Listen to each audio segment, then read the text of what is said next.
Yan na mga karsa, nakatatlo na tayo. So nakatatlo na akong pinto. So okay naman ito.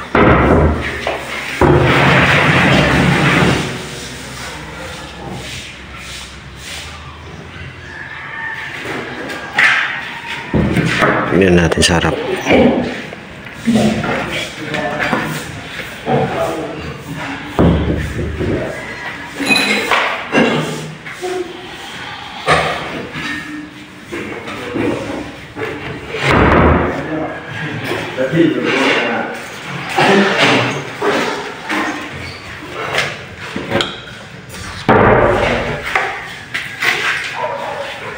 So may dalawa pa sa kitchen at sa main. So tirahin na natin tong pinaka main mga kares. Panglas na natin yung dirty dun sa papunta sa dirty kitchen.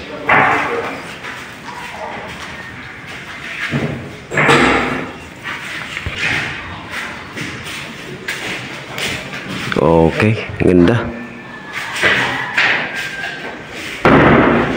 So smooth lang siya mga kares. Yan. Kumbaga smooth. Hindi siya kumukontra. So ang ganda.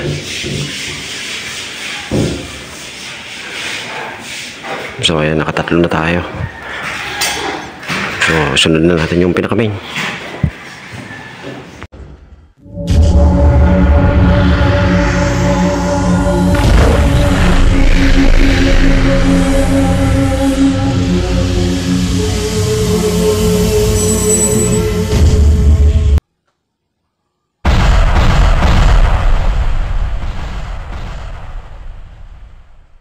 So ayan na mga karasa, good morning. So namamahos tayo. So ganun pa man, magkakabit na tayo ng panel door. So 5 panel door yung ikakabit ko mga kares. So yung kailangan lang natin na taet, martelyo, saka pilip. So ano na lang yung may bablog ko mga kares, kasi namamahos tayo. So papasilip ko sa inyo yung panel door na gagamitin ko. So bago yan, kung hindi ka pa nakapag-subscribe, pakisubscribe naman po. At pindutin na lang yung notification bell para updated ka sa mga bagong video. So kahit na mamahos tayo, tuloy pa rin. So ito yung panel door na gagamitin ko mga kares. So maganda na gumawa kayo ng DIY na ganito. Ayan. So hindi hugot ito. Ayan. Pukpukin mo lang dyan at matatagal yan. So ginawa ko lang yan mga kares para kahit ako lang mag-isa makakatam tayo at makakapait. So magkakaltas ako mga kares. So bago nyo ikonto mga kares, isubok nyo muna sa hamba kung kailangan bang magkaltas. So ito magkakaltas tayo mga kares. So umpisan ko muna ito mga kares para makapagtrabaho tayo. So ayan, bawasan ko muna ito.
So ayun na mga kares, nakabit ko na yung dalawang kwarto. So isusunod ko yung kwarto ng boss. Yan. So maganda yung pagkakabit nitong panel dock. Yan. So lumalaga to. Ibig sabihin na okay siya. Okay. So dito tayo magbablog.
Ano, natabasan na natin mga kares. So i-actual lang natin at guhitan sa bandang labas. Yan. Tsaka natin kung may planer tayo o katamin natin. So ako may planer ako mga kares. Salamat kay Mami Nel. So siya yung nagbigay ng aking planner tsaka circular saw. Yan. So salamat kay Ma'am.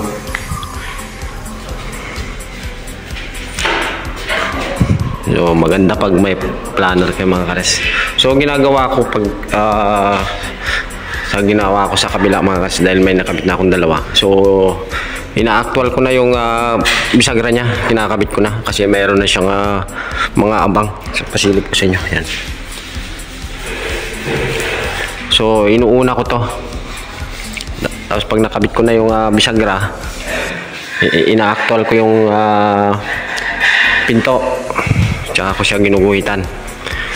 So hindi ko pa siya kumbaga pag kinabit ko, inuuna ko yung taas. Yan. Tapos sa baba, na-actual ko na lang na binubutasan.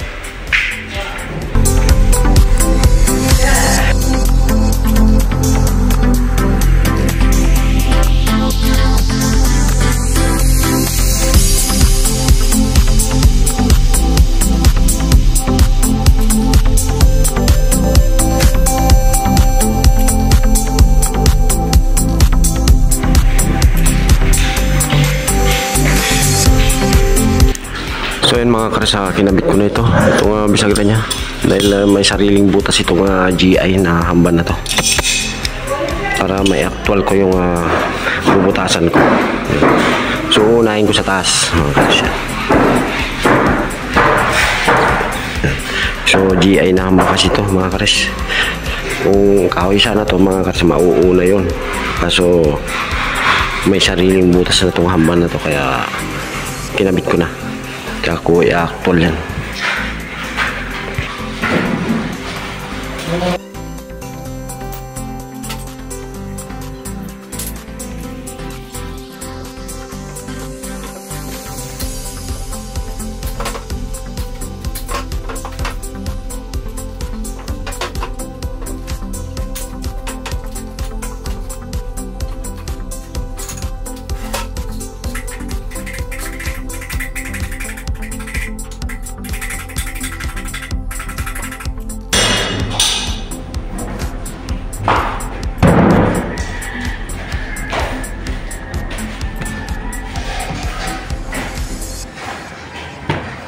So pag nakita natin na okay na mga kasya, lagyan na natin ang palatandaan, yung mga bisagra.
So ayan mga karasa, okay na to.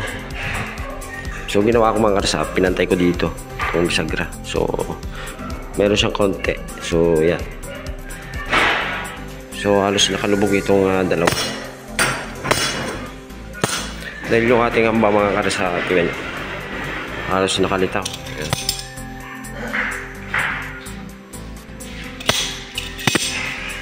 Dahil hindi naman tayo pwedeng mag-fight dito. Dahil GI na hamba ito. So okay na yun. So papaitin ko na rin ito mga kares.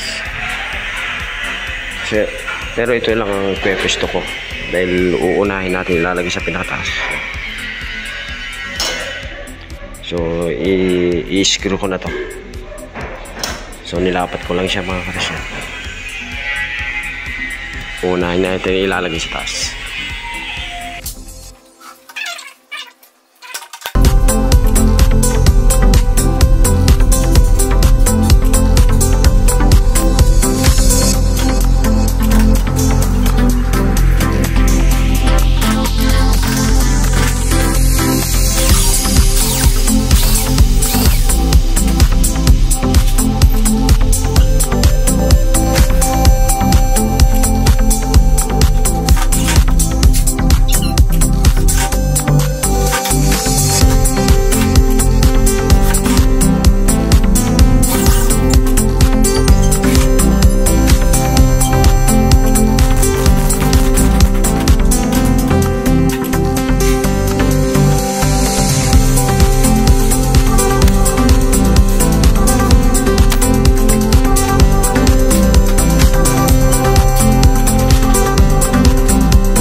Yan na mga kares, na nakatatlo na tayo. So nakatatlo na akong pinto. So okay naman ito.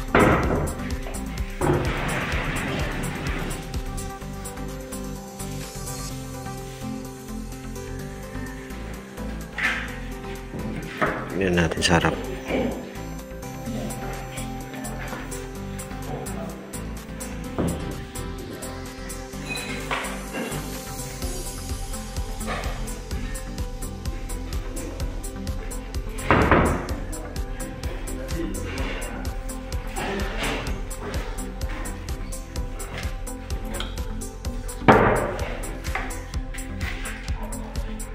So may dalawa pa sa kitchen at sa main. So tirahin na natin tong pinaka main mga kares. Panglas na natin yung dirty dun sa papunta sa dirty kitchen.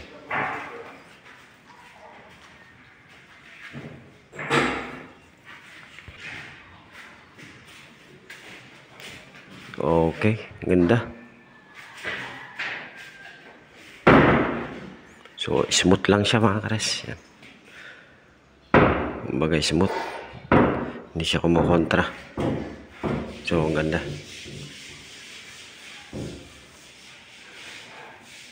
So ayan, nakatatlo na tayo. So sunod na natin yung pinaka main.